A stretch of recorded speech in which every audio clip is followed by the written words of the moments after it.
Welcome to MK Tech. This video is about how you can make a power amplifier, power supply with just a handful of components. This is the final build. The good thing about it is that it has multiple outputs. So here at the middle you have your 0 volts. Here you will have your about 150 volts, and here you will have plus 310 volts.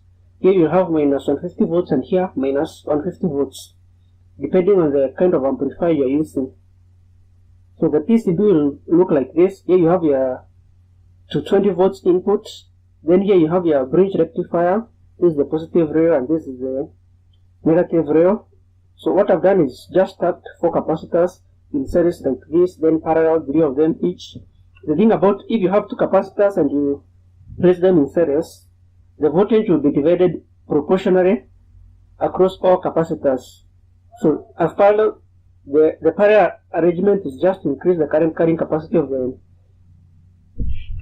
circuit. So at the output I have these 220 kilo ohms bleeder resistors. Basically when there's no power at the input, they discharge the capacitors to ensure that they do not shock anybody in case one intends to repair such a power supply.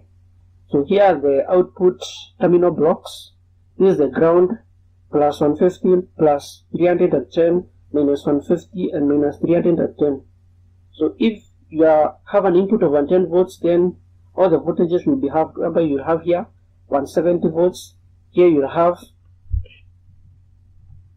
about 85 volts, 0, minus 85 volts, and minus 170 volts. So the schematic looks like this. So this is just to simulate the 220 volts input. So here you just have this terminal block for the mains input, then the rectifier. Ensure the rectifier can handle at least 10 amperes. There are several of them, such as the KBPC series. They are good ones. Then here are the capacitors. Mine have capacitance of 220 microfarads, and ensure that the voltage rating is at least 150 volts for each of the capacitors, so as to ensure they can withstand more than 400 volts across. You can have even capacitors with more capacitance or even slightly less capacitance, depending on the ones that you have available. So that's all about this video. Please don't forget to like below, share, comment, and subscribe to my channel for more amazing projects and tutorials. And I'll see you in the next video. Goodbye.